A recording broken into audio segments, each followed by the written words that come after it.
Hi, my name is Cass, Hi, my name is Tease. and welcome back to Author's Note. Don't listen. Thanks, Jay. I was taking a sip of water. We're joined this week by a special guest. It's Jay. Hello. I'm a longtime listener, first-time caller. I like to think that I exist at the intersection of Tease and Cass's interests, which is to say, when I listened to the first episode, I thought it was so remarkable because neither of you like the same thing at all. Like, everything that you mentioned was influential for you. The other one was like, I have never heard of it. We just like Final Fantasy 15. That's it. That's literally how we Just became Final friends. Fantasy 15. Is that why y'all met? Was it because of Final Fantasy 15? Yes. Yeah. Oh, that's also why I met Cass, so that's legit. That's so funny. And that's how we became friends because of Final Fantasy. It is, yes. After God. mutualing one another on Tumblr for a long time. Yeah. We're not talking about Final Fantasy 15 this week, actually. No, Jay, we're what are we talking about this week? Something so completely different from Final Fantasy 15, Cass, I can't even begin to tell you. Well, now hold on, because I think Kenny Crow. Is a Miss- furry? The Moogle suit from the If Kenny Choco Crow Moog is Festival? the only fursuit that exists in the universe of Final Fantasy 15, I feel real fucking bad for all the furries who exist in that universe. The I tell Choco ya. Moog Festival. I'm a furry, and Kenny Crow is my fursona. Do not say that. That's fine Why for not? you. That's fine. I don't think it's true, but it's fine for you. How about we reverse this? Flip my thing down, zip it, and reverse it, and talk about what we've watched this week, maybe. Let's give some normalcy to the listeners, please. Oh yeah, they already know what it's about from the title. Yeah. Can I go first? Yes. And share my deep shame? Yes. I watched season 4 of a show that I unfortunately enjoy to some I'm extent. so nervous Yeah? about what you're gonna say. Big Mouth. Oh, Caspian. Wow. Only my 17-year-old brother watches that show in my life. Okay, hear me out. Big Mouth Mhm. is so fucking ugly. It is Yeah, I quite can't look at possibly it. the worst cartoon visually I have ever watched. Uh-huh. And every moment I watch it, it is visual hell. Why do you But do this? it looks the way puberty feels. I guess. I mean, And I think yeah. on that level, it actually works really well with its subject matter. And the thing that kind of like Big Mouth has problems. Big Mouth has problems. I was gonna say, well, But- do you think this look is that effect of that look is intentional, or is it just like? Oh, absolutely. Yeah. I mean, Oh, I do think you- it's probably okay. a combination of like, you know, the way Western cartoons are as they're marketed for adults and stuff. And like, there was even a joke this season about like what even is our target audience, you know, given our subject matter and also the appearance and like the kind of jokes we tell. Because it's not like Family Guy, it's not like South Park. Right. It doesn't spend a lot of time punching down, surprisingly. Like, it punches down relatively infrequently, which kind of consistently surprises me, and it has some like really compelling plot lines and talks about some really difficult stuff about like you know, racial identity, which has been an issue this season because Jenny Slate, obviously, you know, she's Jewish, but she's playing a Jewish black girl, and so she has stepped out of that role, you know, good. But also talking about, you know, anxiety and depression and what that is like for teenagers and how do they communicate that and sort of how they deal with it. I'm not by any means saying go and watch Big Mouth, but I am saying that that's what I watched this week. You know, I appreciate you being honest about it because I am often too ashamed to admit to my friends that I watch some of the trashier things that I watch. What are some of the trashier things that you watch, Jay? I mean, fucking as of right now, honestly, right now, not much because right now I'm just going Mr. back Riverdale. and watching, like, things that make me feel good. Listen, Riverdale is hot garbage beauty. Riverdale is like, mwah, mwah, mwah, mwah, mwah, give me more of this disgusting camp. Like, it's so bad. There's also a lot of gays on Riverdale's writing staff, and like, you can tell. You can tell. The drama's there. Yeah. No, this week I Is watched. it a Ryan Murphy show? No, God no. Thank God. Although honestly, I understand why you ask that because it is a very like I think you could like watch an episode of Glee and then watch an episode of Riverdale and you'd be like, okay, these are both camp, but they're very different kinds. Like I've never watched Riverdale. you should. I'll watch it with you. No, you So should. the reason I started watching Big Mouth was because my roommate watched it and she was like, "Listen, give it a chance." And I was like, and she had it on in the background while she was working, and like I was laying on her bed and just like watching her work, and I got like sucked into one of the storylines. Engrossed. But she was watching Riverdale at one point, and she kept coming to me and being like, he's sleeping with his teacher. Like, why is it like this? And I'm like, why do you keep watching it? Every aspect of Riverdale is just hot garbage. I love it so much. I'm only halfway through season 2, but there's a murderer plot line that's just like stellar. Anyway, what I actually watched this week was my basic hell is I rewatched all of The Mandalorian in excitement to watch for season 2. Grogu. Can I tell you, there is nothing that makes me I'm sorry, like. did I just spoil you? No, I found out the other day. Okay. Can I tell you? I found out the other day because I said that I said to my partner that I wouldn't be satisfied with his name unless it was Greg, and he was like, "Can I tell you? Pretty It's close. basically the space version of Greg." And I was like, "Oh shit." No, there's no show that's ever made me feel that like biological impulse of I need to be a parent this badly. You know what I mean? Like, there's something inside me that feels feral anytime that Baby Yoda is in danger. He's just a marvel of character design. He is. He's just And I hate Yoda, that he but is a small. capitalist shill. Me but too. I would do anything for him. I know it. would I just bought a crush nightlight of Baby him. Nut under my boot, but I would kill for Baby Yoda. Baby Nut's cute, but listen. No, fuck I Baby know Nut. your Fuck ankle Baby Nut. Fuck planters. Baby Nut. Fuck Baby Nut. This is not a Baby Nut appreciation show. You don't need to pretend. I haven't watched Mandalorian personally, but that show is such a marvel of like technological advancements. It's in terms incredible. of, And I like, mean, VFX as and someone who CG. has been consistently disappointed by all of the output of Star Wars content in the last, I would say, after the first of the new trilogy, We it's got like so close. a genuinely really impressive and fun show. Like, it's so Also, good. Pedro Pascal. Yeah, he's Oh. a hottie. I mean, you're not supposed to see his when he takes his helmet off in the last episode of season 1. If you don't look away out He of takes respect, his helmet off. Yeah, you must look away out of respect. There's no face under there. I mean, There's no It's face naked. under there. It's Nikki. smooth. They took it. You know that they Like made the him take it off because they thumbs. were like, "Oh, the moms need to know he's hot." No, you don't need to know he's hot. That's the whole appeal of the character is that he won't show anyone. It's smooth The like the thing is, thumb like- thumbs from Spy Kids. No, absolutely. Get out of the call. Get out of the call. No, I No, love this is it, I my love it. podcast. What have you been watching, Tease? So, mine's just as bad as Cass's, Yes. but a lot more artful. So, first of all, I want to preface this saying that I did, in fact, rewatch Queen's Gambit again, but this Oh. time with my mom and her husband. Oh, It's still just as good as a banger the second time around. Holds up. However, it's good. It's good. It's very tasty. What I also watched this week was Funeral Parade of Roses, which is an anime? No, it is. I mean, it is Japanese. It's a 60s new wave art house film.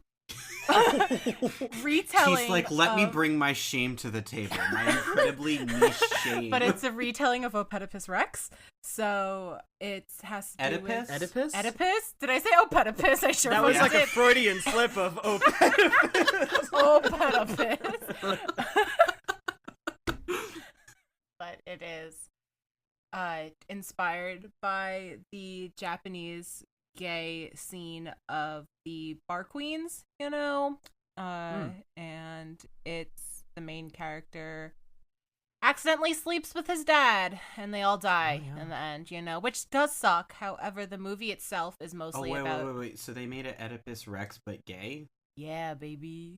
Oh. I'm kind of into that, I'll be honest. It was good. I really liked it. Like sometimes think I'm that's- like yeah. You know, I wouldn't think that adds like a different layer to it, but it really does. Yeah, It really and does. so I mean it's only pretty much the last 10 minutes of it, but the whole rest of the movie is really about just being like I mean, it's pretty obvious that they're trans women and not gay men, but they don't have the vocabulary to call themselves trans women at this, if that makes sense. Mhm. And I mean, obviously, who am I to decide people's genders? And the lead actor did consider himself a gay man as well, so it is partially documentary as well as scripted story. But it really was one of those movies that reminds you that trans people have and always will exist, and there will always be weird people that you find and love and accept you for who you are, no matter where you are, and especially in the LGBT community. That's such a deep part about being queer, which was really made me very emotional in a way, because since it was filmed in the 60s and set in the 60s, it's just like, damn, these people are just living their life. And there's this one scene where somebody like pulls a handkerchief off of her bag and it's just filled with pot and they all shout pot, and I was like, yeah. And just like, it was moments so like those beautiful, right? And just like this moment of like weird like friendship domesticity, and I was like, wow, I fucking love this movie. And that's the only thing I watched this week. But you know what? It was a good choice to watch, even if it will eventually cancel me. It's not our topic this week, but I feel like it's just really important to touch on the fact, like, I think one of the failings of film education and media education in general is not informing people of the fact that queer people have existed in media, you know, in positive ways or in negative ways, for as long as media itself has existed. Definitely. And there's so much erasure that happens where, and I mean, granted, I mean, there's real life erasure in the fact that so many of us don't have queer elders to look up to because of the AIDS epidemic. There's gonna be an author's note bingo card where, definitely. Where like the AIDS bringing epidemic, up if it's HIV mentioned at least every once. episode. Yeah. We should make that, yeah. But it's just, you know, it's really frustrating to know that there are people who are coming into media and they're like, oh wow, we're getting such and such representation for the first time, and it's like, that representation has always been there. It's just that, I mean, know, the it's people been who have been hidden. trying to push that representation have I think the difference is suffered for so much longer under the repression from people who were in charge of being able to put shit on screen, you know? So like, I would say it is a change. Like, it's amazing when everyone at the corporate level is like, it's fine, you can air that. And that I think is the positive change, but like, let that not be confused with the idea that queer people just straight up weren't in media this whole time. Fully you know? agreed. Yeah, like they just couldn't be out and proud about it, and they were to each other in, you know, secretive little community trans people building have ways, only existed for the last 5 years. Yeah. I mean, that's true. Yeah, When Trans Gay people people started only when for I Laura transitioned. Jane Grace came out. But yeah, if you do want to watch it, it's on Mubi, which is like Oh yes, I've weirdo heard of them. movies. it's on what? Mubi? Mubi? Mubi? M-U-B-I? Mubi. Mubi. Mubi. I think it's for that's like the the most Criterion darling name Cloud. for a service. It's so Rest tasty. in peace, Quibi. Quibi, if you're out there. Jack Sparrow House. Yo, is I am real. so upset that Jack Sparrow House isn't real. Can I tell you? Same. I straight up nearly cried when I learned that it was a hoax on Twitter the other day. Okay, but it got so much attention I that know. somebody needs to bring it to the attention of someone to produce it and say, But that listen. means Disney has to produce it, so it's never going to be truly what I want it to be. Oh, no. I just make it like generic Pirate House. No one can say it. What if you do it with the Every- Elvis okay. impersonator? Every time you go to a con, I don't care what con it is. It's Deadpool's. There It's is Deadpool's. always It's Deadpool's. one. Well, it's Deadpool's, but no. Every time I've been to a con, I have without fail seen one uncannily accurate Jack Sparrow cosplays. True. Every time. Have they been in character every time? Because they have been for Yes. me. Yep. Yes. Oh, yeah. Why are they like that? Same with Deadpool cosplayers, too. Whoever What thought if- of Jack Sparrow House wait. is so big brained because it's just realistic. I think they just met Yeah. all those impersonators and were like, oh shit, okay. Okay. Concept. What if it's like the top professionals of the people who do like impressions? So like the top Elvis impersonator, the top Jack Sparrow impersonator, the top Deadpool impersonator, and so on I and didn't so talk forth. about the really great thing I watched this week that is relevant How now. did that Tell remind me. you of I it? watched all of Nathan for You. Oh my god! Had you never seen it before, Cass? No, I have seen a relatively significant portion, but I never saw it like all the way through. Are you can't thinking about watch this it. because of the episode with the Bill Gates and the Jack Sparrow impersonators? I'm thinking about Film it, in yes, the store. especially because of Yeah. the Bill Gates impersonator. Yeah. If you are a person who enjoys secondhand embarrassment comedy, is the best way It I makes can my put skin Nathan crawl. for It's You. beautiful. I can't do it. I can't do that or Eric Andre show. I feel you. Despite loving both of them, I can't. The grandson's pee bit God! gets me every time because it's not a bit. No, it's just it's a man honest. being like, "Yeah, I drink my grandson's pee," and he's like, "Wait, what?" Or And any you little see kid's him pee, to break be honest. character. It's amazing, and that's in like one of the first episodes of Nathan for Yeah. You too. I just, oh my god. It's incredible. My mom came in at one point when we were watching the very final episode with the Bill Gates impersonator, and she was like, all of this for one woman? And I paused it. I was like, okay, hold on. Let me explain to you everything that has happened so far. I'm so scared. Jeez, it's incredible. It's just like... You can watch just that episode. It's the very final episode of the series. And just be taken on an absolute... I think it's like 2 hours long. But it is an absolutely wild cinematic Maybe I'll only journey. watch that one episode. I get secondhand embarrassment so badly. Despite being the world's most embarrassing person. You are not embarrassing. I'm very embarrassing. You're not embarrassing. Whatchamacallit? I watch Big Mouth. I think I can tell if you're embarrassing. Yeah, you watch Japanese I watch art Big house Mouth films. unironically. Tease, you came in here and slapped both of us with a paper towel roll after we said we watched the most basic shit imaginable, and now you're like, I think I'm embarrassing. Oh, we lost Tease. Oh no. Oh, I'm here. Are they crying? I am. Oh god, I felt bad for a second. I was like, oh no, did I bully them out of their show? No, it's fine. You're good.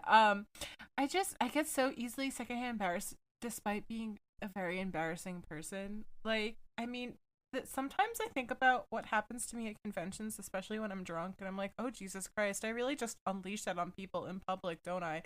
But I know, like, everybody else is drunk at conventions. I know, I do. Do y'all ever feel embarrassing because you're so tall? Yeah. No, I forget I'm tall, honestly. Jay, how 100% of the tall are time. you? I'm only 5'11". I'm not even that tall. I'm 5'11". Oh. Tall boys. Short babies. Shut up. I just can't watch Nathan For You, and I can't watch most Eric Andre either for that very same reason. That's a bummer, but I fully understand. I mean, I fucking love both of them in concept, and I will watch clips, but to sit down and physically watch it makes my body, like, it makes you need to jump out of your skin. I understand. As someone who feels that way many times when I witness just other people's interactions around me and even my own, I can relate. I still think we need to go back to make Eric Ellen. Back what, in time? Or you mean to the movement? I think we just need to make it happen. Remove Ellen DeGeneres. Just make Eric her. Do you know my first memory of Ellen DeGeneres? You would invite Dakota Johnson to be whatever that. Oh yes, the joke. I would invite Dakota Johnson if you would like to come on the podcast and talk about Dakota Johnson, if you would like to come on the podcast and talk about 50 Shades of Grey in particular and what a mess it is, or anything else you're interested in, you're welcome to. Please. I would love that. This is my open invitation to Dakota Johnson. If you know Dakota Johnson, I actually would love to talk to her. I thought she was very good in that movie. She did. I'm sorry, you saw that movie? What, 50 Shades of Grey? Yeah. I mean, I have seen We're gonna have the to watch first it, Cass, one eventually. And honestly, the movie itself is a shit show, but she really chews up in the best possible sense the role, given that it is a terrible role. Like, she does a very good job. Interesting. I hope Dakota Johnson and Kristen Stewart get to do a movie together. Oh, where they're gay? Oh, tasty. That would be amazing. That. The spurned women of franchises, romance franchises that got too big. I don't care about Jamie Dornan. He can do whatever he wants. I wish only the best for Robert Pattinson, and I think he's having a great time. Oh yeah. What's our topic this week, Jay? Oh, speaking of cringe, No, we don't believe in cringe. No, we don't. But I mean, we were just talking about secondhand embarrassment. Not that I would ever call this that necessarily. I have prepared a furry primer for my good friends Tease and Cass. Primer? So excited. It's pronounced primer if it's like a prepper, like an educational topic, and it's pronounced primer if it's paint. Interesting. Yeah, I learned it from my boss. Thanks, boss. I got to tell my mom the difference between venomous and poisonous yesterday, and she was delighted. Oh my god, that's amazing. Oh, you do love to learn those little things. Excited. They're fun. Yeah, so I've prepared a little. So after berating them for months to let me onto their show, Cass and Tease have generously allowed me to come on and just talk about like furry fandom for a little while, which is something that I'm about a year and a half new to it, but I have been kind of in the trenches of it long enough that I feel like I can give a relatively good kickstart to a Socratic seminar, which is kind of what I'm hoping we'll have today. So I've prepared a small outline with a little bit of history and then just a few talking points about people commonly know about furry fandom from the outside of it, like some actual news about it from the inside of it, and what a kind of weird, different microcosm it is from a lot of franchise-based fandoms, because that really is the biggest difference, I think, between furry and between, like, Fire Emblem or whatever. Tasty. just an odd choice. I'm in the middle of another Fire Emblem replay, and I wish I wasn't. Oh, same. What house you hanging playing? out with Claude. Oh, I'm hanging out with Claude. Golden Me too. Oh, I love that. We're just hanging out with Claude. Would either of you, Tease, you've admitted to being a furry, which is actually not a word choice that I love, but you've said it a few times on this podcast. Cass, would you consider yourself a furry? I would not, but I think I follow too many furry artists and enjoy the artwork of them too much to, like, not say on some level that I am engaged with the furry community. You. So there's something I don't that personally identify, furry. But I think anyone else who isn't a furry would look at me and say, "You're a furry." Yes, it does. It completely makes sense, because that's exactly how I feel. And granted, I think I'm deeper in it than probably the two of you are, but, like, definitely. At the same time, I think there's something about furry that, like, because of its origin and because of its, in large part, I would say stigma, there is like there's a very kind of strong statement involved in saying, like, I am a furry, that is not that you wouldn't have the same kind of strong statement in saying, like, I'm a fan of Fire Emblem, or, like, I'm a Whovian, or I'm a Sherlockian, or whatever. Like, maybe back in the day people felt that strong, but, like, you weren't gonna maybe not get a job if you were a Whovian, back in the day. Whereas, Whovians like, get the chair. Whereas, like, the fucking shitty, like, MTV, like, documentaries about furries, or, like, My Strange Addiction documentaries about furries have made it so that, like, people couldn't get jobs for a while back in, like, the 90s, the 80s and 90s. But one question I was going to ask both of you, which I think that given your answers you can probably answer, is what was your furry awakening? Like, what was the franchise that kind of made you look and be like, I do love these. And oh, wow. Okay. Yeah, I don't have one. I'm gonna need a moment to think Tease, about you this. totally do, because mine is Neopets. Mine is not Neopets. Yours is not? I've played Neopets for 18 fucking years, and I never, like, drew my Neopets. I never thought about them, like, doing anything. Like, yeah, I didn't have OCs literally until I was 19. Oh my god, wow. That shocks me you. Yeah, I've never roleplayed in my life. I did know that. Yeah, I didn't read fan fiction until I was 17, after, like, I got a Tumblr and got really into Homestuck. So, like, I didn't really have a traditional, like, insert character here childhood really that a lot funny. of people do. Yeah, which is, like, really surprising to a lot of people. But I never really thought about Neopets, like, besides just my pets. Like, I never had backstories for my pets until, like, recently. Oh, that's amazing. And yeah, so I didn't really have a furry awakening, and I wasn't really a Disney person growing up either. So like, I've never seen Fox and the Hound. I've never seen Jungle Book. Yeah, all of the classic, like, everyone's like, first Robin Hood. Robin Hood, like, Lion King. Yeah, like I've seen Lion King, but that's about it. So I never really had any of that, and just kind of in turn, I was like, damn, all my friends are furries though. I mean, that's real. Well, I think if you come into it later in life, it's a different thing, right? Yeah, so, like, one of my best friends and eventual then coworker when we worked at the park is a furry, it's not a popular furry, but it's very into furry, and it has a partial suit as well as a full suit for Toriel of Undertale. Oh my god. And I've worn her Toriel suit, which is really funny. But besides that, like, I never had a furry awakening. It just kind of was like, all my friends have Fursonas. I want one too. I think I'm a seagull. And then that was it. That's kind of hilariously wonderful. I think for me, when I was a kid, like in, probably second and third grade, it was when I was getting into Neopets for the first time. And I would, like, God, my strongest memory of, like, my family for some reason didn't have a lot of printer paper around, but we did have packs of, like, those manila folders, like file folders. So I would, like, take these manila folders and take Sharpies out of my dad's desk and just draw the same, like, complete profile shot side view of Gellerts and Loops with, like, different emo hair on them. Wow, that's so good. And then I just like forgot about that memory for years, and then like about a year and a half, 2 years ago, when I kind of was getting back into furry because kind of for a similar reason, I had friends that were into it. I was like, oh wait, I've always liked these weird dogs. Like, oh, this has always been here. Yes. Oh my god, you should find some if there's any that survive. I've been trying to look for so hard. That'd be so tasty. It would be. I have like my first ever original story hiding up in the attic of my childhood home. Oh, good. And I like literally contemplate rewriting it. However, don't tell my mom, but I know she does not like how I write. And, I also do not creative write at all, so that's probably never gonna happen. Oh my god! Wait, so Cass, do you have yours? What do you think your furry awakening would be? Digimon. Oh, I was gonna say, weren't you also really into Wolf's Rain? I sat here and thought. I went very deep into my memory while Tease talked, and I just traced backward, and Digimon. Who's your favorite Digimon? I don't Leomon. remember their names. It's Leomon. Oh, that's so sad. It was not Leomon. Leomon is a very furry answer as well, and Leomon's my favorite Digimon, and yes, okay, but we're talking about me now, Tease. I remember really liking the cat's final evolution. Yeah.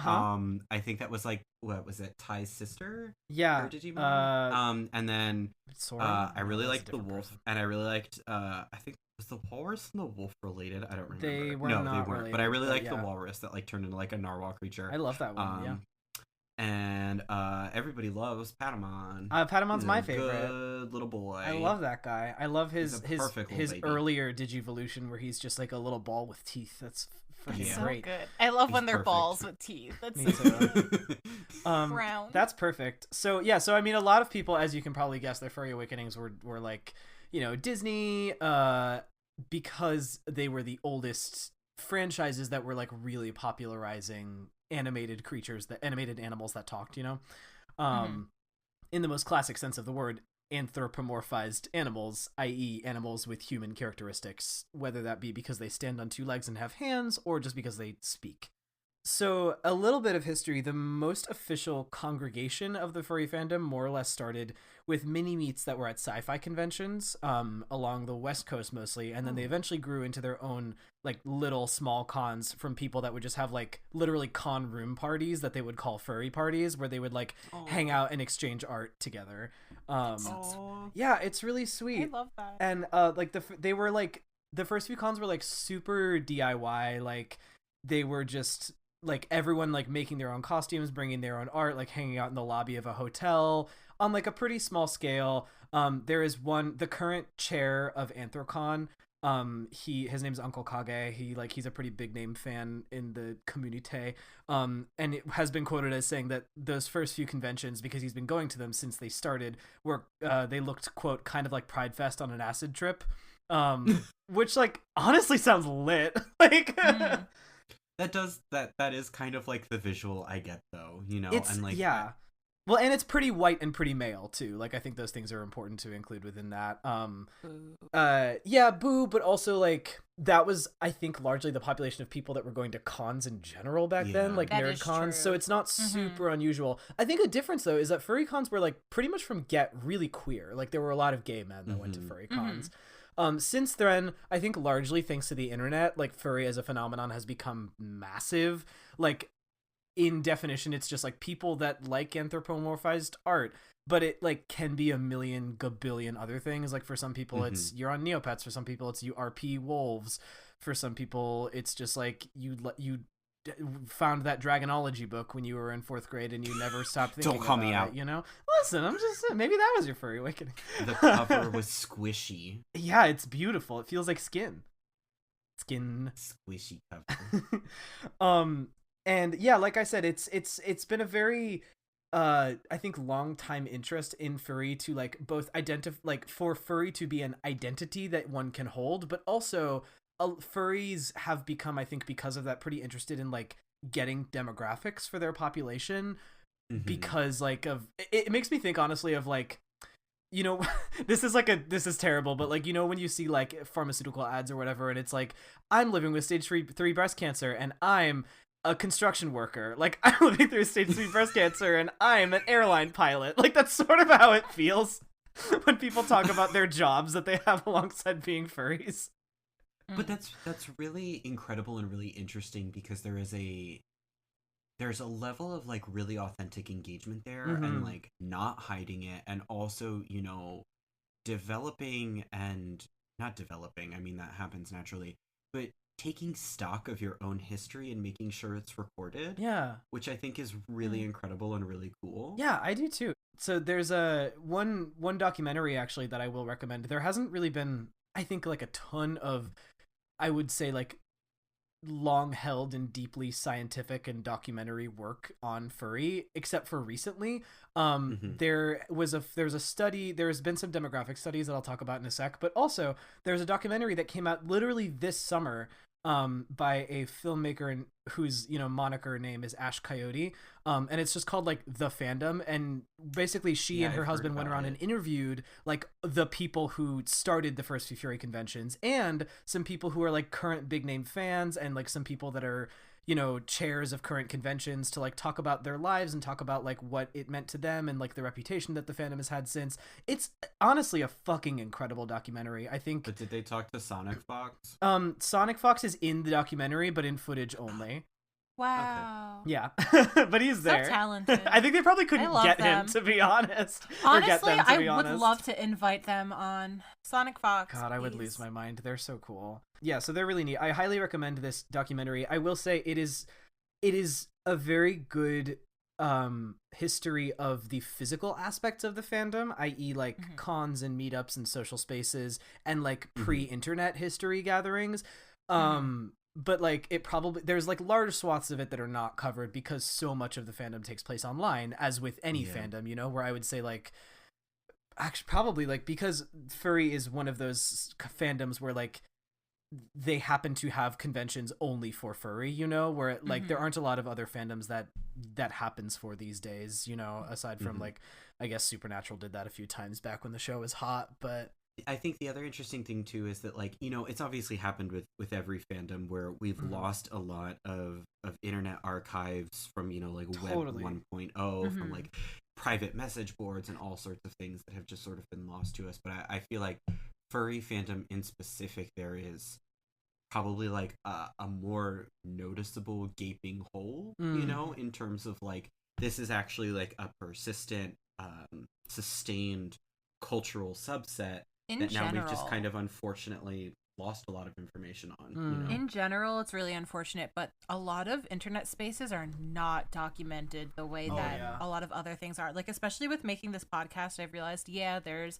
people with fan study doctorates, but it's a lot more of the traditional sci-fi sense. It's a lot more in relation to women exploring fan fiction and stuff like that. And it's very rarely about the psychological trauma and horror that I mean, also fucking try getting funding to study fandom. Like, no university will fund you because no university understands what the fuck you're trying to do. There's like 3 universities that have fan studies doctorates. Seriously. And also the amount of work to find stuff that you would think is like relatively accessible. I mean, like, just talking about the Hamilton episode, like we couldn't recover. That's a very recent occurrence, and like so much of it was just lost and gone. And like, there's this idea that, you know, like, once you put it up on the internet, it's there forever. That's not true. The case in a lot of unfortunate circumstances. I've tried so hard to get my hands on Something Awful forums. However, you have to now have a login account to be part of the archives, and there's no longer a sign up page on the Something Awful archives page.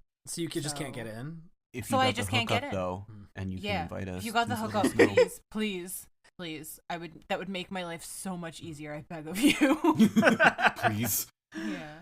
But it's like, there's no, like, you can't, like, the same way you could buy a book on a serial killer and learn about a serial killer and then do an episode of your podcast on true crime and make jokes or whatever the fuck at the expense of victims. You can't really do that.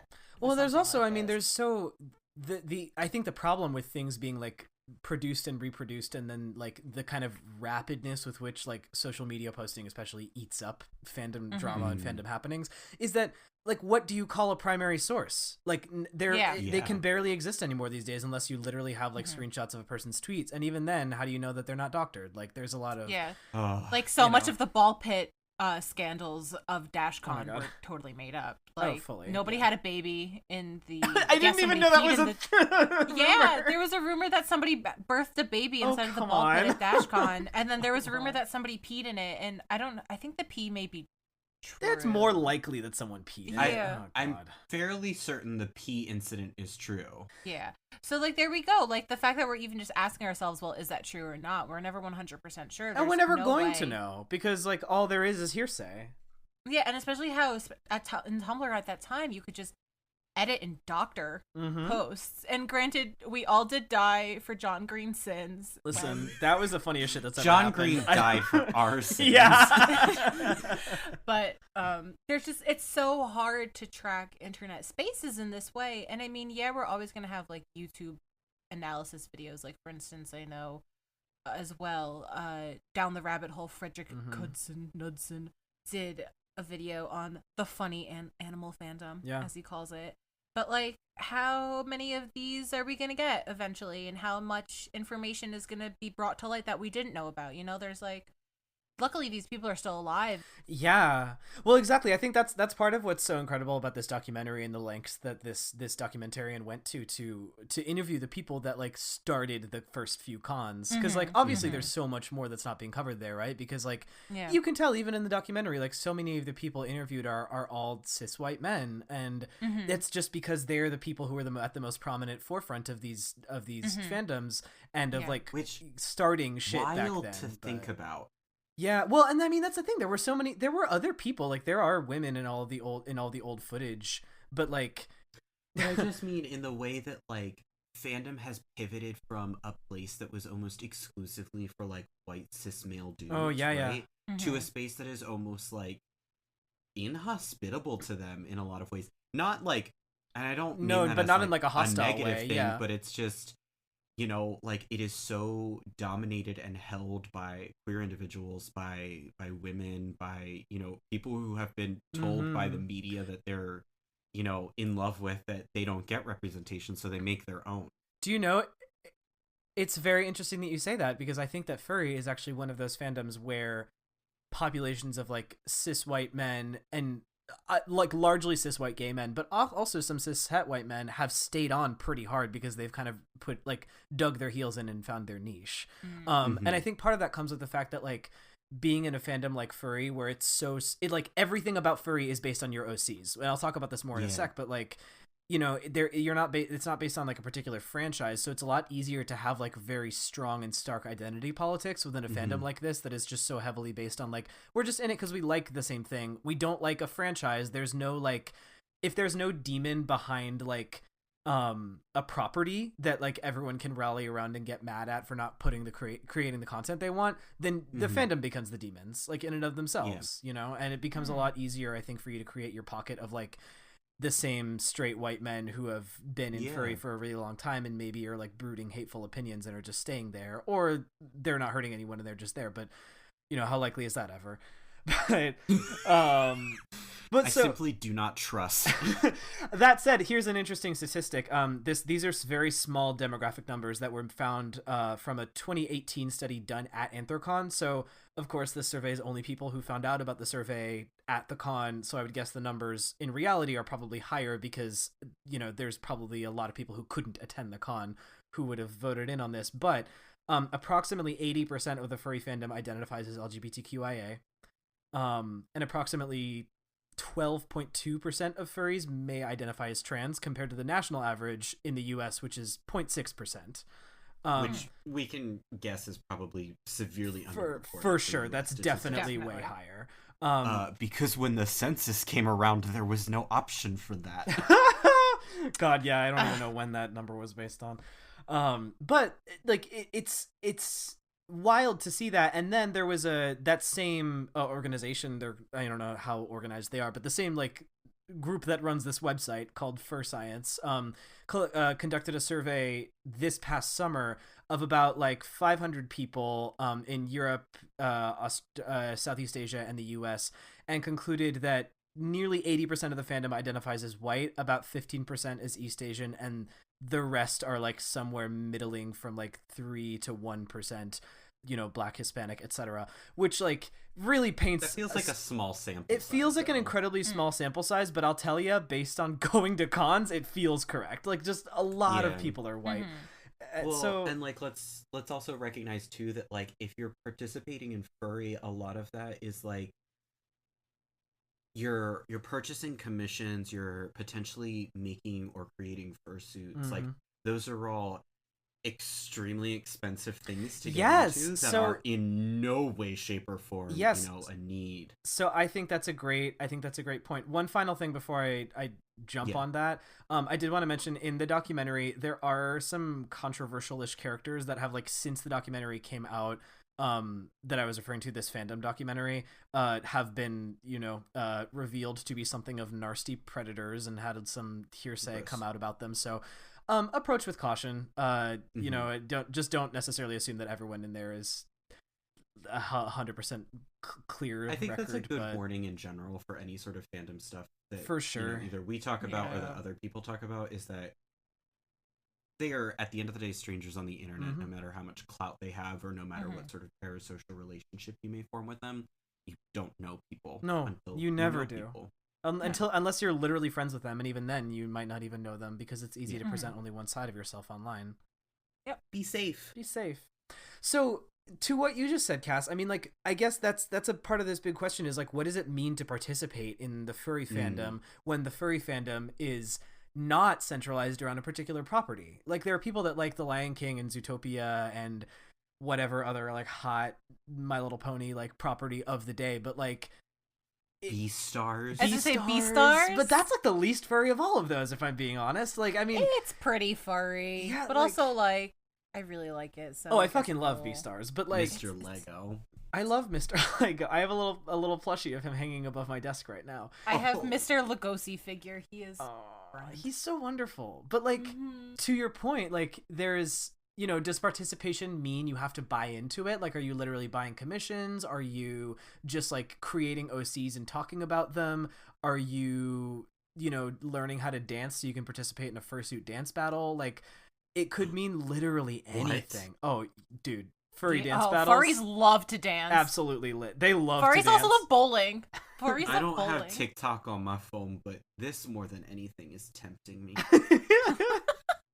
I wish to see the furries dance. They dance all over TikTok. So what I've written in my little document here is like what I kind of think of like furry as is like, because it's a universe entirely based on everyone's OCs, it sort of reminds me of like, how on TikTok sometimes on like TikTok cosplay communities there will be like everyone has mafia OCs and they all like dress in their mafia costume and like talk to each other, or like everyone has an OC from Disney's Haunted Mansion and they all will talk to each other and like create videos of their characters. And like none of this is based on anything. It's just like we just decided our characters were in this world together, but here's mine, here's my self-insert, and here's who I am. Like that is the closest thing that I can think to relate furry to.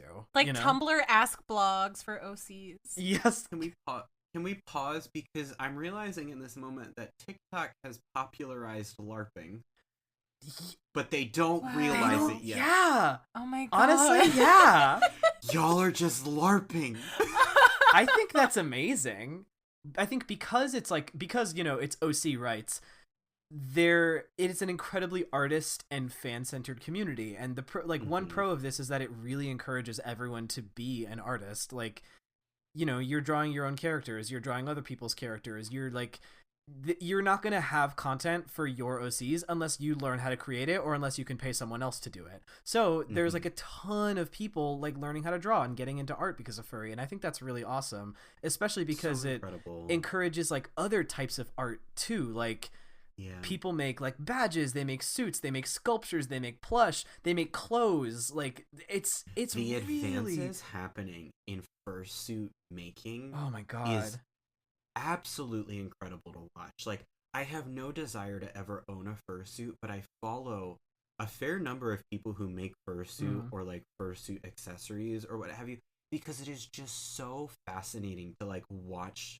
this sculptural work, and like it's out of this world. it's basically puppet work. Yeah. It's just oh my gosh. And it seems very much to me, looking in from the outside, like a community which is based around sharing a lot of these methods and like proliferating information to make it accessible for other people as well. Yeah. Which I think is really crucial to the longevity of this fandom, but also just to the general good-natured spiritedness. Yeah. Which, like, obviously there's some issues in furry, but there's also issues in every There's issues in every fandom. And I mean, every fandom's got its own kind of particular niches of things that get worse with time.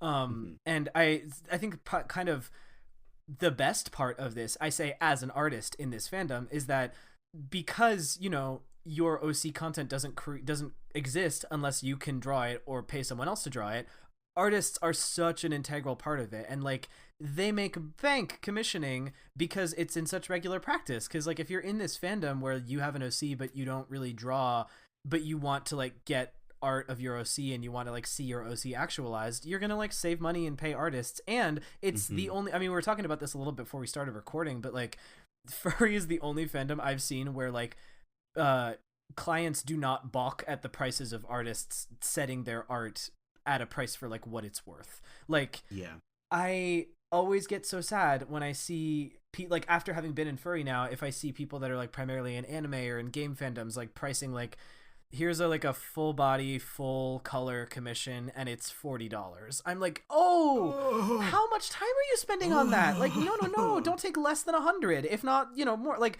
obviously everyone's got scales and gradation. Like, if you're just starting out, I understand, but like, now I really would not want to work for less than the actual like time and effort that I put into things like that. And I've learned to be okay with that, because like, when I went to my first furry con to sell in the artist alley, everyone just was totally accepting of the fact that that's what prices were, and if you couldn't afford it, you just couldn't afford it. Like, may I share a personal pet peeve and also a sentiment I've heard from many furry artists? Please. Yes. I have heard and also share the opinion that artists who don't draw furry saying things like, "Oh, I guess I should just start drawing furry to make money," is really kind of rude and degrading and condescending. Because while yes, you can make money off of drawing furry art, I think, again, with like this sort of verbiage we had earlier in the episode where it's like, admitting to being a furry, it's being a furry shouldn't be something that's shameful, and like drawing furry art shouldn't be shameful, and to kind of like present it as this like weird thing you have to lower yourself to is inherently really insulting. And I think anyone who is a furry is going to pick up on that immediately. For real. Like, no one's going to want you in those communities. There's no spirit in it. Yeah. If you're not actually enjoying what you're drawing to some extent, it's going to show in your work. Yeah. I mean, as someone who's done that, it shows in mine. Like, sometimes when you don't like it, it sucks. Like, yes, get your bag, make your money, but also don't mock your clientele who are literally supporting you and who are just trying to get their character drawn, like it makes me in the sad, same way that you want your client to be respectful of you, be respectful of your client and their interests. It's and true. Like the people who are supporting you. Like, I'll be like, I guess I will lay my cards on the table a little bit. I got back into furry fandom because about 2 years in like 2018-19, I was getting more into tabling at cons and was like becoming frustrated with the absolute devaluing of like merch and stuff that you bring to cons, and like how much people like really it's just like they undersell everything. You can't get anything to sell for the prices that it's actually worth, and was kind of like frustratedly commiserating with a friend of mine at Colossal Con in 2019, and he was like, dude, you should get into furry fandom because it's one of the most supportive art spaces that I've ever seen. So I started kind of dipping my toes back into it, really because I wanted to like get in on an artistic community that made me feel valued. And like, it just happened that it also like, struck a niche with me, and I got really excited about the content that I was creating too. So like, I came into it from the artist side first, rather than like from the fandom side first. And then I started like collecting adoptables and making OCs, but like, but I mean, I agree. Like, I don't regret it for a second. I really do think that, like, with all the complications that it has, which we'll of course talk about in a bit, like, it's really, you can tell how much the people that are in it to create art, like, love it because, like, love the art that they're creating. And, it just stinks. It stinks ass when you get into it just to be like, oh, well, I'm just going to make money. With all of that, all of those are big pros. Big cons, include, because it is a fandom that is entirely based on its fans and on like the people that are in it. As with every fandom, canceling and callouts are huge, but I think the waves that they create are way worse. Because it's the creators that are also in it. There's like fucking God. I don't say this because I am poo-pooing the idea of calling out people that are predators. Like, I think it's a good thing, but I really do feel like every day there is a new like train of call-out posts about a particular person like being problematique in one way or another, and it makes me very disappointed that people like haven't learned to be, I don't know, more mature about like what's the conflict? word about conflict, and also about like this sounds so lofty for something that's about furry fandom, but about the idea of like restorative justice. You know what I mean? Like the idea of not necessarily like jumping to ostracizing someone from a fandom unless they have been, creating discord within the fandom itself and they're using it as a platform for grooming and breeding. I mean, and like people like that do fucking exist, and I will never tell anyone that has a negative experience to say about someone that like that this is, that their experience is invalid. But at the same time, as is the case with a lot of, I think, fandom canceling these days, it's very easy for like, I think people don't know where to draw the line between personal drama sometimes and actual problematic predatory behavior. So I see it a lot, and it's a bummer. It just makes me sad. And I wish that people were a little more grown about it.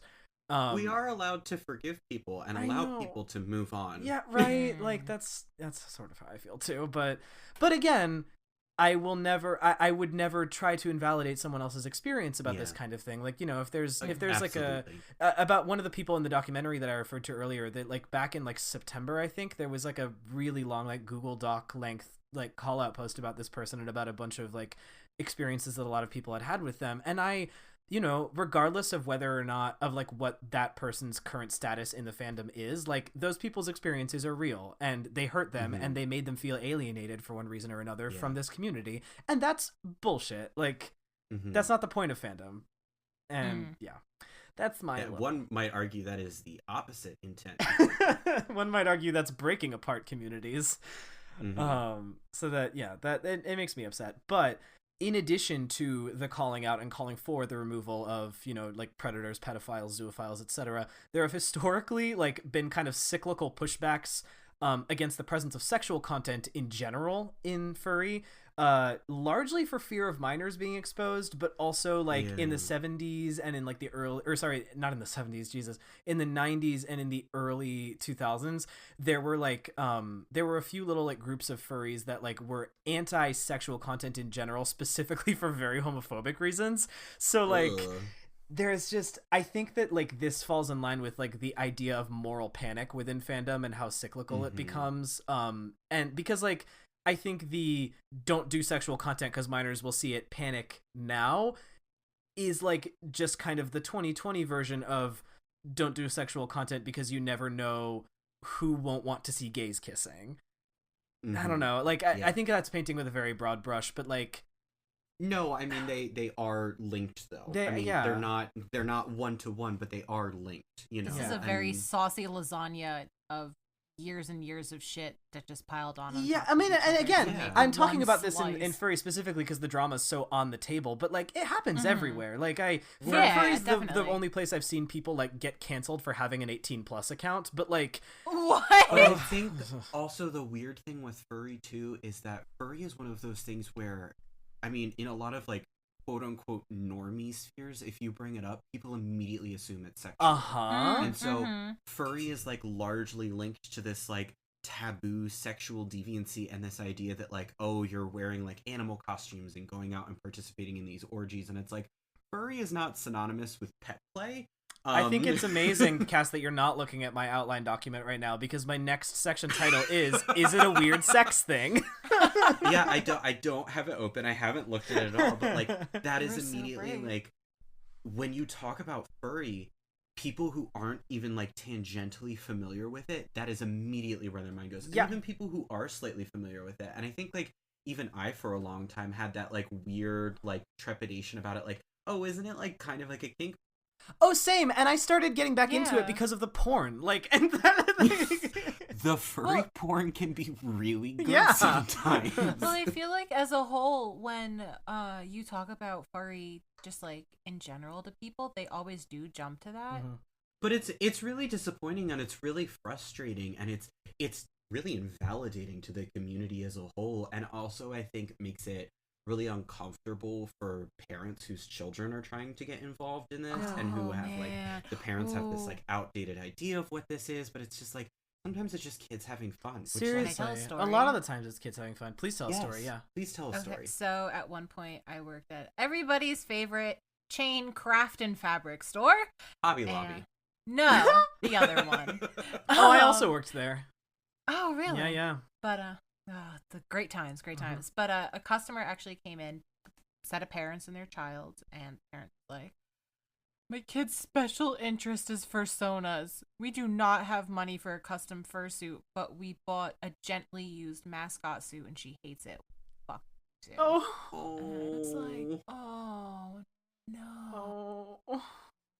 And I was the only cosplayer on staff there, so in turn I was the only one who knew anything vaguely about furry workings. And granted, like, I'm a step above beginner, step under novice when it comes to sewing. Like, I'm not a huge sewer, and I even know less about foam work and stuff like that. And this child just so badly wanted to make their own fursuit.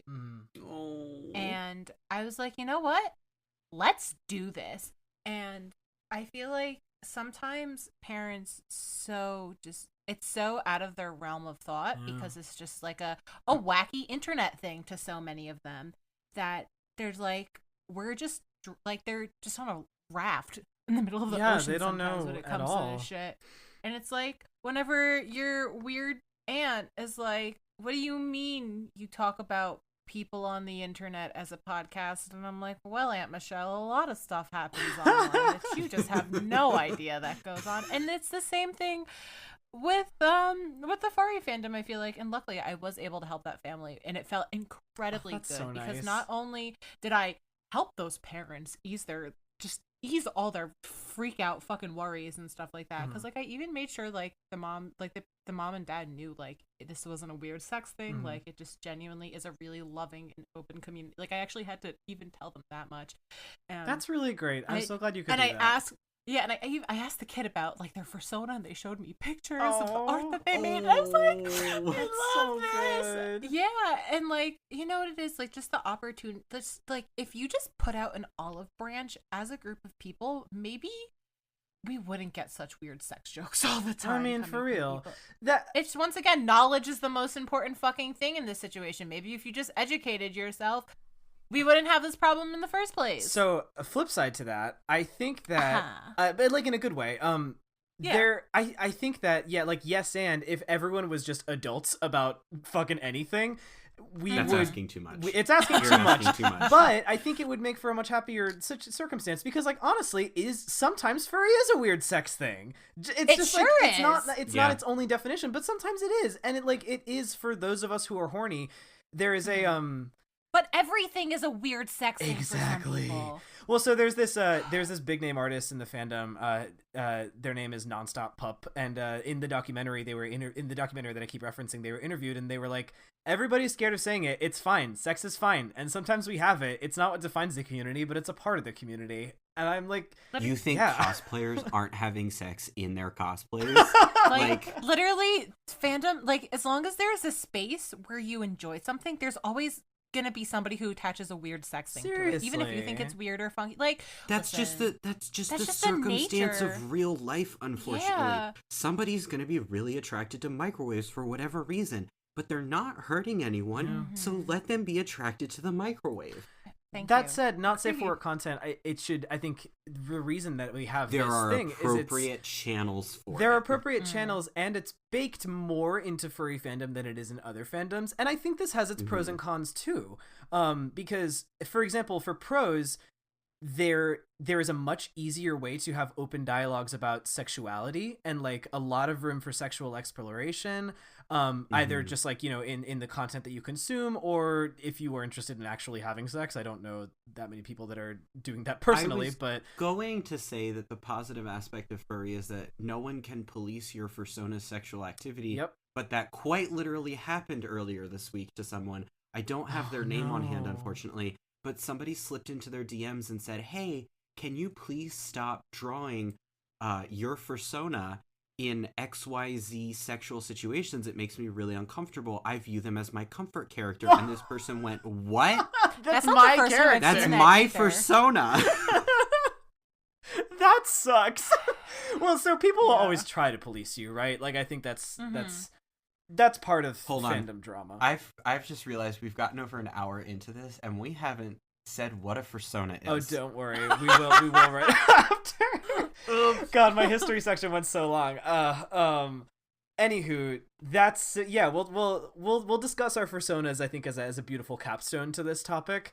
Okay. But so, you know, individual ridiculous policing attempts like that aside, like I know a lot of people firsthand who like learned about their own sexuality thanks to being able to explore it with their characters, and about their gender, like about their own gender in relation to their sexuality, and like, you know, like individual kind of like aspects of like things that they enjoy in sexual scenarios because of being able to explore it through like art and through a not safe for work community, which I think is really wonderful. And I also am a huge advocate of like selling adult content and without like a pretense of shame. Like, sell it, of course, only to 18 plus audiences, which furry like cons and I think communities are pretty good about policing that kind of thing.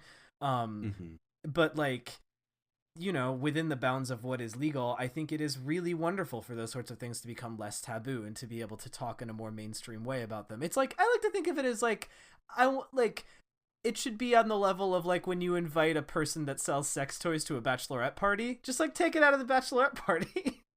You know? I think one of the really pleasant things too about furry fandom that appeals to me from the outside is that because it is all creative generated, your OCs are always welcome.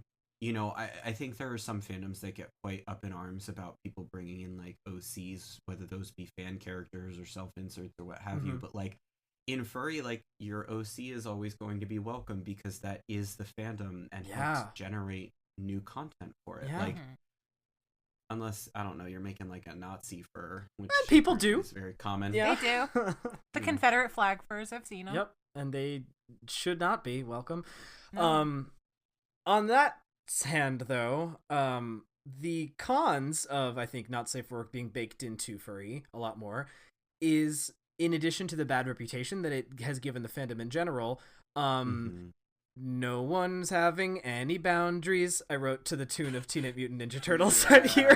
But like, I have had too many interactions, both on Twitter and in person, of people being like just assuming that because you are a producer of, or even just a consumer of not safe for work content, it is okay to talk to you about sex or about your sex or hit on you or no, like, sir. It's a bit nasty. I had one particularly awful interaction with it was a dude who was like at my table at a con, who I did not even have not safe for work content like on my table. I like showed him a sketch of a not safe for work thing that I had been drawing, and he like immediately took it as license to like get my Telegram, my like chat app like stuff off of the table and send me a bunch of porn.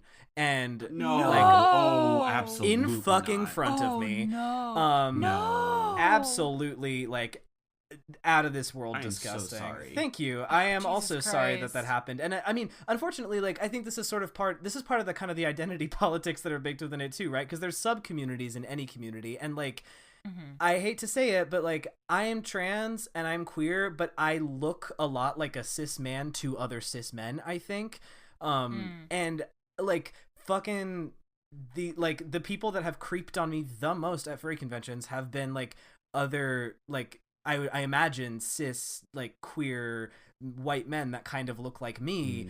I think because there's sort of an assumption if you're within that part of the fandom that like, oh, we're all kind of in on this. If we're all consuming not safe for work content, it's cool for me to hit on you and do creepy shit to you. Like, dude, these boundaries exist just like anywhere else, and just because we are in a space where it's more okay to talk about and sell these things doesn't mean that it's consent. You are in any way consent. Yeah, no. No. So, you know, I think that is with any community where that kind of thing is more in the mainstream, that's going to be a side effect. But I just like, God, I wish people would remember to be respectful, you know? I think there's also this sort of, unfortunately, like, very dark aspect of it too that I've seen where, you know, obviously there are people for who fursonas are just OCs that are totally separate from them, and then there are people whose fursonas are quite literally an extension of their own self. And that unfortunately gives people a lot of access to victimize you through your fursona or attack and harass you through your fursona. I won't name any names, but I know that there's like quite a big thing going on right now with a certain awful, terrible animator who has been harassing like a young girl by using her fursona and like drawing it in like really horrific situations. And so like that's also a part that like is just like an unfortunate thing that we have to recognize that happens where, you know, people take license of extensions of yourself, you know, without your consent. And, you know, like that can happen with any OC. Of course. But I feel like when it happens with like an OC that is a direct extension or presentation of yourself, it's particularly nefarious and just like it's a whole new dimension of invasiveness and lack of consent and invasion of privacy and just I had a wonderful friend of mine who's been in the fandom and selling art in the fandom for a long time. She is like the best person that I know when it comes to boundaries. Like she will tell people no to their face when they're being creepy, and it's amazing. Like I respect it so strongly about her because it's still very much a thing that I'm learning and working on. But like before I tabled at my first con, she was like, if anyone points to your fursona and says a sexual comment about them or says that they're hot, they're talking about you, tell them to fuck off. I was like, Jesus, that's awful. Like, I mean, I have a lot of people that like my fursona because of their design, but I think a lot of people also don't know that he's my fursona, and they're all online, so like no one's being creepy towards me directly, except sometimes they are, because sometimes they slide into your DMs and just say like, hey, what's up? And even if they don't say necessarily things about your characters and your fursona, like, you know that they did that when because they just retweeted by your character's name, which like some people, granted, they use their character's name in the fandom as their moniker, you know, like I have several friends that do that. But I've also had like people commission me for art of them, especially in not safe for work scenarios where it's very weird because they'll say like, okay, could you have me like lying on my side with like my tits out? And I'm like, I will do it, but I also don't love that you're putting it that way. Yeah. Me specifically. Granted though, that is I think a thing of like, I will admit that is like a personal discomfort that I have, because I think that for a lot of people, their fursona is like such an extension of themselves that it can be like a really wonderful way to express like their gender or their body image or like their sexuality or even just their aesthetic in a way that like they can't really do it in their human form. I just feel like that's maybe something that a commissioner should communicate to the artist prior to getting started with their request. Like it's just a super simple thing you can say where it's like, hey, I would like to commission you my fursona. I do see my fursona as an extension of myself, so I may refer to them as, you know, like me or I. If you're uncomfortable with that, please let me know. You know, like it's just a simple way of like, at the end of the day, asking more permission is always better than the alternative. I 100% of, like, agree. Making someone even a little bit uncomfortable if you can avoid it. You know, as silly as that may sound, like.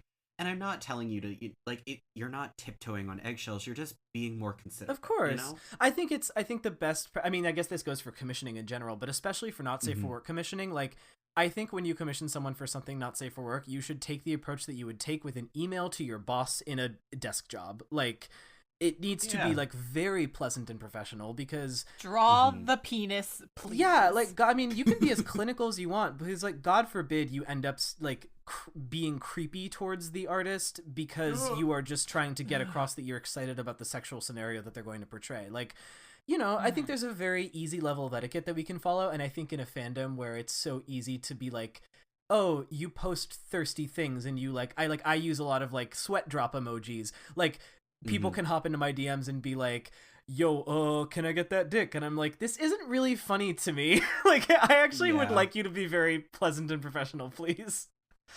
But again, I think this is all kind of wrapped in like an being an artist is not consent sort of tirade that I have that we could come back to another time. Let's talk about Fursonas to cap it off, since we've already gone over an hour. Yeah, that's okay. It's okay. I talked about Richie Tozier for 2 hours. That's good. Oh yeah, you did.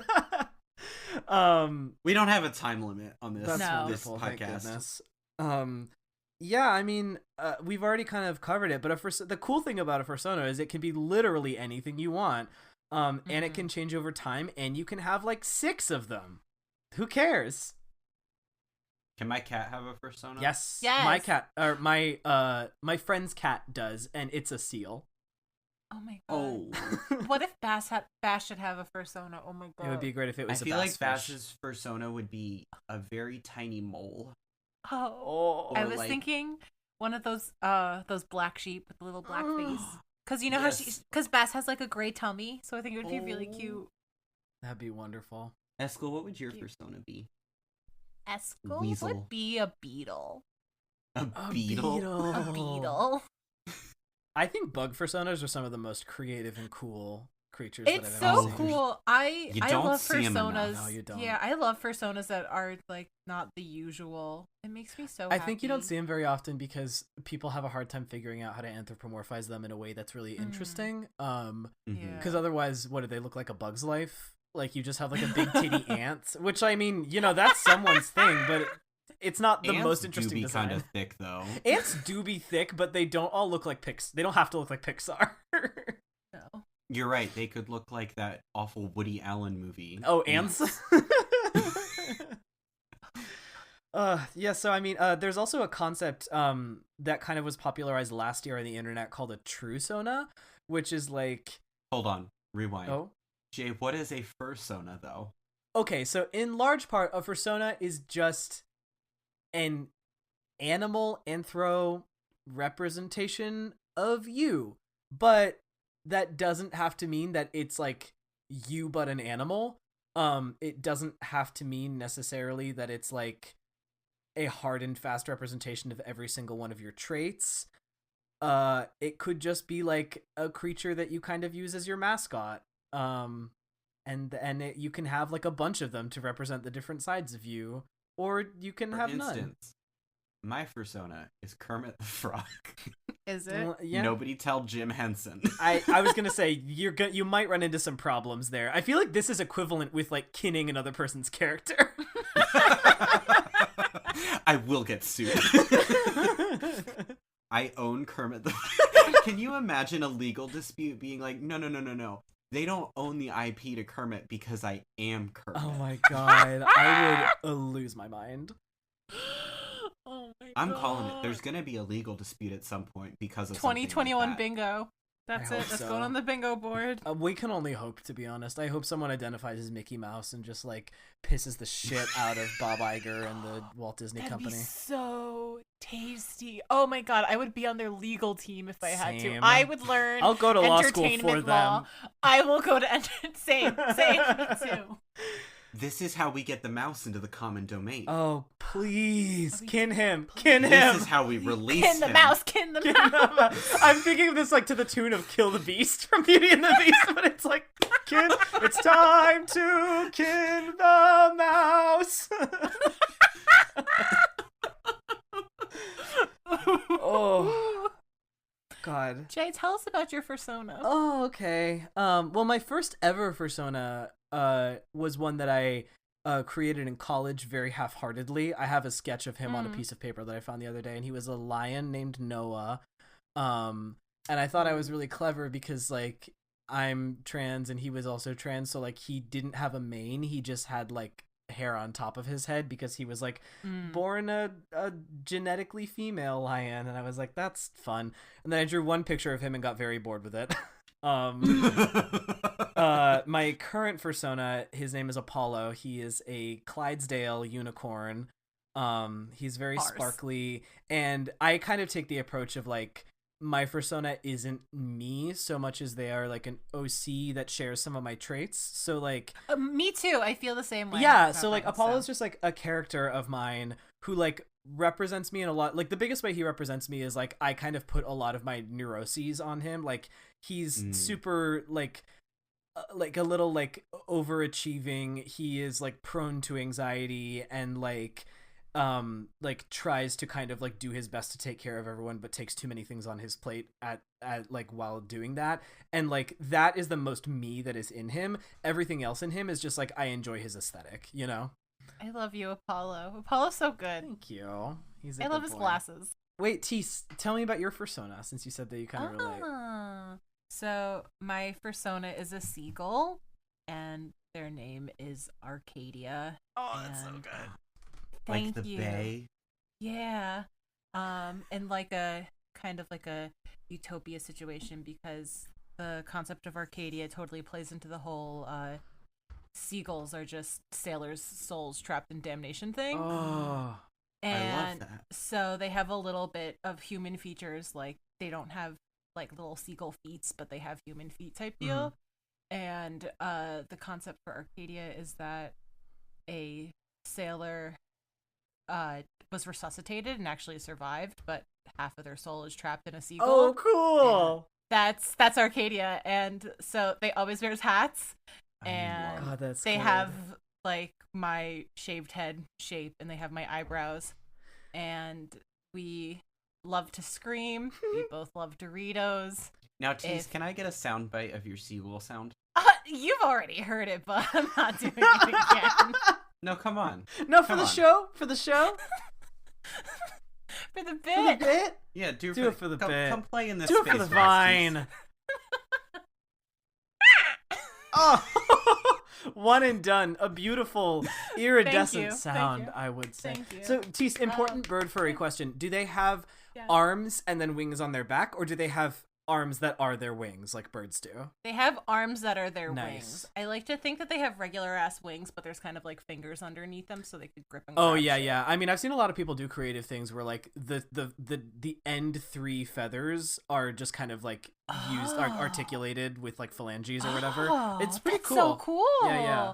Yeah, I just kind of pictured them with wings, but there's like actual fingers hiding underneath the wings. If that makes sense. Just What are hiding the it. bird people in Breath of the Wild? Rito. and- Yeah, what do they I like the have? Ritos. They a have lot, that too. They have like kind of articulated ends of their fingers, I think. Yeah.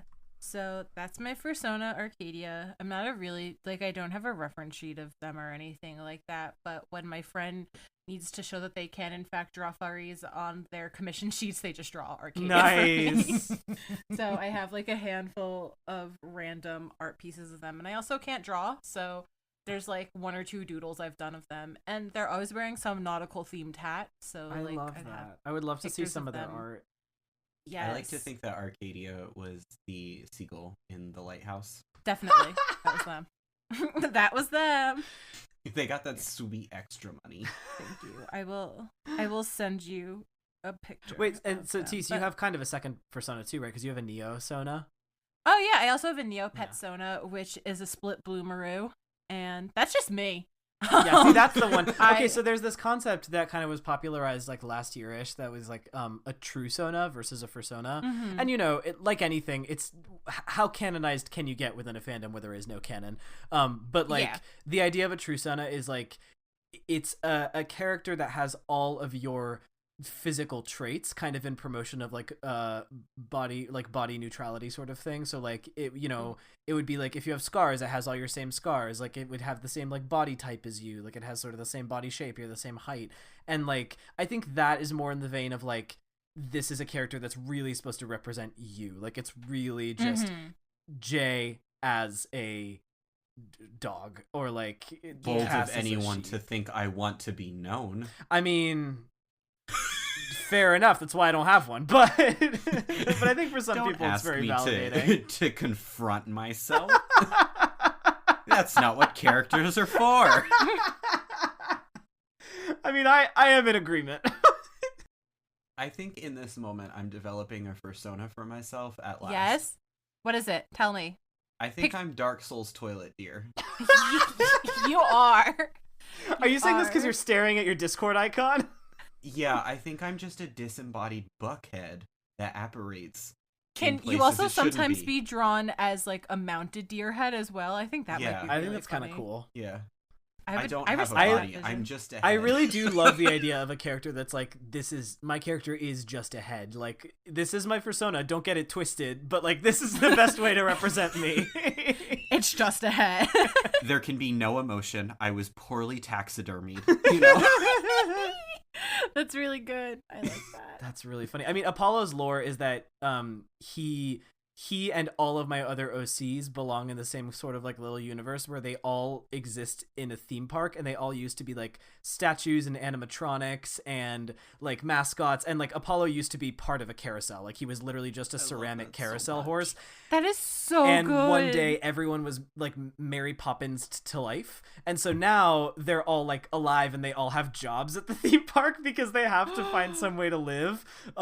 I love but like that. They're all kind of the same age and they've been in the theme park since forever, and like they're just sort of struggling with how to deal. So like part of it is that like Apollo's like really out of touch with what it means to be a horse. Like he doesn't really understand like what real horses do. Like he's just my god, because he's just like a man with a job. Please tell me the theme park has a petting zoo. Oh my god, I had not thought that far, but I think that would be fucking amazing, because the day that all of the creatures come to life, the actual animals in the petting zoo look around and they're like, hey, yo, what the fuck? That's like some Goofy and Pluto like ass shit where like there's like the feral animals and the real animals exist in the same world, but they're both dogs. I suppose that Goofy is the feral one and Pluto is the civilized creature that has developed empathy. I tend to agree with this. Jay, do you have any final notes for us? Not really. I mean, I think everyone should try furry. I just think it would be fun. And I think that even if you don't want to call yourself a furry, like honestly, I call myself one out of resignation, but like I don't really consider it a deep and bred part of my identity. It's just a fandom I like, you know. I never called myself a supernaturalist or what the fuck ever when I was into Destiel. Like I wasn't really privy to it becoming a distinct part of my identity, but like I just think it's fun. Like just make yourself a fursona. Who cares? Like nothing's cringe anymore. It would be wonderful if you wanted to be a sparkly little like mole. I love sparkle dogs. They're so good. Sparkle dogs. Yo, there are some amazing sparkle dog suits out there. I'll show you guys one afterward, but it's like batshit good how much people are like putting the like rainbow dogs, like bringing them back and putting them in amazing suit form. Yeah. We love to see it. We made tees. I mean, speaking of fursuits, maybe we'll share a few on the Twitter or something, or you guys will afterward when we talk about this. But like I was kind of sharing with Cass and Tees some of the more famous fursuiters before this, and Tees, I believe, had some real tears earlier today when I showed them Telephone, who's like probably one of the most famous fursuits of all time. Thank you so much for joining us, Jay. If people want to find more of your work, where can they find you? Fucking everywhere, man. I am on Twitter at JStor. It's JAYSTOR. Yes, like the academic journaling website. But also not like them because I'm taking it back. If you want to see my not safe for work stuff, it's Spicy JStor.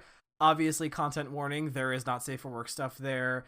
And also, if you're under the age of 18. Yeah, if you're under the age of 18, no, please don't be that. I will, I mean, this is the only way that I can control it. Unfortunately, I will block you if you are under the age of 18 and you come on there. I'm sorry. It's nothing personal. It's just, I don't want to be legal. Or I want to be legal. And also, I am on another podcast that is unfortunately ending after almost a 4-year run right now, but we have a huge back catalog full of episodes where we talk about literally anything. It's called Lost in the Shuffle. We are kind of like a little advice guide to young 20-somethings struggling through their lives, and now that we're not young 20-somethings anymore, we had to end it, so... But it is so delightful, and I heartily recommend it. It feels like sitting down and hanging out with friends. It really does. I feel like I've brought a lot of chaos to this podcast today, and it is nowhere near my one co-host, Kristali. She is just off the walls, hilarious and ridiculous all of the time. And all I want is to meet her. She's amazing, honestly. My other co-host is also like has a much like better head on their shoulders than either of us, so I'm kind of just there to edit. Like, honestly, they are the stars of the show. Alicia's like, so do you guys know how long you can store food? And you're both like, I have food poisoning. Yeah. We're like, no, don't trust us. This has been a delight. Thank you so much. I'd love to come back anytime to talk your ears off about something else, or just to join. I thought your coffee side chat was really lovely last week. I was the one that submitted sharing a bed as the trope that I love. It's so good. Felt really good to be included. So tasty. Yummy, yummy. You know? Yes. Thank you so much for joining us, Jay. If you are interested in reaching out to us or getting in contact with us, we're kind of wrapping up the year, and we do keep a list of all suggested episodes, but it's a great time to get those in as we sort of plan out the new year. You can find us on Twitter and Instagram at AuthorsNotePod, and you can reach out to us via email as authorsnotepod@gmail.com. You can also support us financially on Ko-fi. If you really enjoyed the episode, maybe consider sending a Ko-fi donation our way. That's also KOFI /AuthorsNotePod. Don't quote me on that link. Go to our Twitter. We have the link there. My name is Cass, and if you want to find more of my work, you can find me pretty much everywhere at Valhethella. That's VALHETHELLA. If people want to find more of your work, where can they find you? You can find me at Vicuña, VICUNAT. That is my Twitter. You can also find me on the Fresh Podcast Market, which is a real podcast about fake podcasts. You could find my cat, Alabaster, smacking around my GameStop receipt that has a $5 coupon on it. Bass, please stop. You can also... I'm distracted by my cat. Bass, please stop. I can't reach it. I did not know that was Bass's full name. Yeah, Bass's full name is Alabaster. That's hilarious. Yes. Alabastard. No, it is Alabaster. That's the word. So I was saying, you could find me on Twitter at Vicuñad, VICUNAD. You could also find me on the Fresh Podcast Market, a real podcast about fake podcasts, which I post with Panda, who once in a while edits our episodes. So kind. If you are, truly, God bless her, if you are interested in our theme music, that was made by James Wyulo, and you could find him on Bandcamp under James Y. Our cover art is by the wonderful Nyaliest. You can find more of her on Twitter at Nyaliest. That's NYALLIEST. She doesn't post art. She does shitpost about games. Anyway, thank you so much for joining us. It was delightful to have you. Until next time, stay safe, everybody. Bye. Bye.